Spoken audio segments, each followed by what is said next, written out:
Assalamualaikum warahmatullahi wabarakatuh. Teman-teman, kembali lagi di podcast mungkin ya, atau apapun namanya, belajar fikih online bersama Sekolah Islam Najat. Alhamdulillah bersama kami sudah ada Pak Irfan. Ya, Assalamualaikum. Insya Allah nggak asing ya, karena memang bukan orang asing ya. Insya Allah kita akan melanjutkan lagi pertemuan kita, pembelajaran kita yang sudah 6. Masya Allah. Alhamdulillah. Sudah banyak. Alhamdulillah Pak Irfan. Alhamdulillah. Ya. Pak Irfan, langsung aja nih Pak Irfan ya. Gimana Pak Yusuf? Kita sudah pernah belajar tentang air mutlak. Air yang dia itu kedudukannya suci dan mensucikan.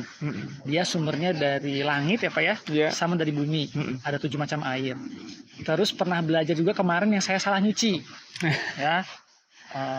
Bajunya najis, saya masukin ke air yang sedikit, akhirnya jadi najis semuanya, gitu ya. Mungkin jadi air najis ya. Nah, sebenarnya ada lagi nggak macam air yang lain? Boleh ya, baik Pak Yusuf. Sebetulnya ada ya, masih ada di pembagian air ini. Selain yang sudah kita sama-sama kita bahas, ini ada 4 jenis, ya, 4 jenis pembagian air. Yang pertama itu ada air mutlak. Air mutlak ini suci dan mensucikan. Nah, sebagaimana yang sudah kita bahas di awal, bahwa air mutlak ini datangnya ada yang dari langit, seperti air hujan, air salju, juga air embun. Kemudian air yang keluarnya dari bumi, yaitu air laut, air sumur, air sungai, dan air dari danau, mata air gitu ya. Nah, ini pertama air mutlak. Kemudian yang kedua adalah air musyamas. Air musyamas. Nah, betul. Air apa nih? Nah, air musyamas ini air suci dan juga mensucikan, namun hukumnya makruh.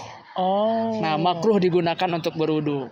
Contohnya seperti apa? Yaitu air yang dipanaskan di dalam mata air, dipanaskan pakai bejana besi. Bejana besi itu dipanaskannya oleh langsung sinar matahari. Nah, ini makruh untuk dipakai. Biasanya ini di negara-negara yang memiliki cuaca yang begitu ekstrim panas ya, seperti di Hijaz dan juga di daerah Timur Tengah sana. Kenapa alasannya? Karena ketika digunakan ini akan menyebabkan sebagian orang atau pendapat ulama itu akan kusta, penyakit kulit, sehingga ini dihindari. Karena kesehatan, karena kesehatan, lebih pada kesehatan. Kemudian yang ketiga adalah air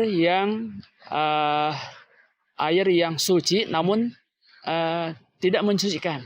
Tidak mensucikan, suci tapi mensucikan. Tidak mensucikan. Gimana nih penjelasannya? Nah, seperti apa? Air yang bisa kita minum. Nah, misalkan air kopi, air teh, gitu ya. Nah, itu kan suci, namun tidak dapat mensucikan untuk wudu bagi kita. Berarti nggak bisa pakai wudu. Betul, bisa pakai wudu.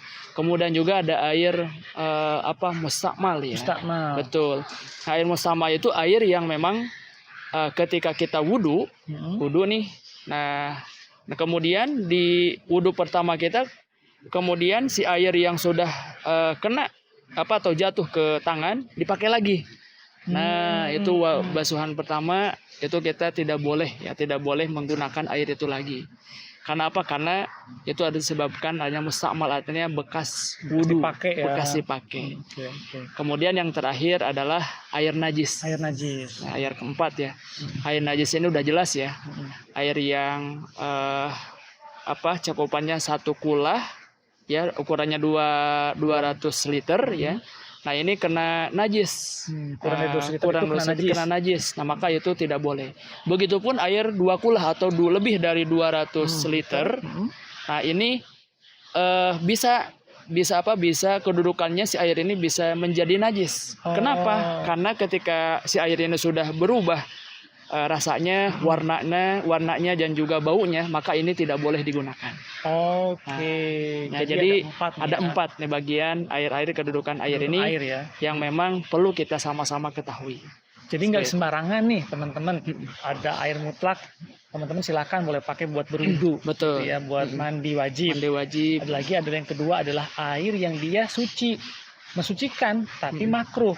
Jadi lebih baik jangan dipakai sebenarnya gitu ya. Walaupun memang mungkin kalau di Indonesia mungkin nggak ada Pak ya air yang kayak gitu ya. Karena tadi di Hijaz ya, di Timur Tengah. Mm-mm. Yang ketiga tadi air suci Mm-mm. tapi tidak mensucikan. Mm-mm. Itu Pak ya. Betul. Contohnya tadi air mustakmal, Mm-mm. air yang bekas dipakai, Mm-mm. sama air apa Air ya, Pak? minum Oh, air yang tercampur tak sama campur sama benda benda yang suci lain. sebenarnya Benda ya. suci ya. sebenarnya air nih 1 galon, terus kita Betul. campurin pakai teh segalon Wah, juga, jadi itu air teh. namanya air apa? Jadi air teh ya, bukan air mutlak lagi. Betul.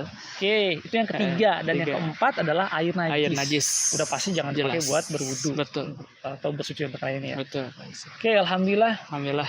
dapat faedahnya teman-teman ya Insya Allah. pagi hari ini tentang kedudukan air ya. Insya Allah mudah-mudahan harus terus menunjang apa ya Amin. tentang Mudah-mudahan. beberapa hal yang sudah kita dapatkan masalah air. Nanti insya Allah materinya akan berlanjut teman-teman nih. Jadi jangan kemana-mana. Kemana-mana. Oh, jangan kemana-mana. Tetap stay Di here. sini ya. Stand up. Tetap belajar fikih online bersama kami Sekolah Islam Hajar. Terima kasih banyak Pak Ivan, makasih banyak ya. Sama-sama, Pak. Barakallahu fiik. Wa iyyakum. Assalamualaikum warahmatullahi wabarakatuh.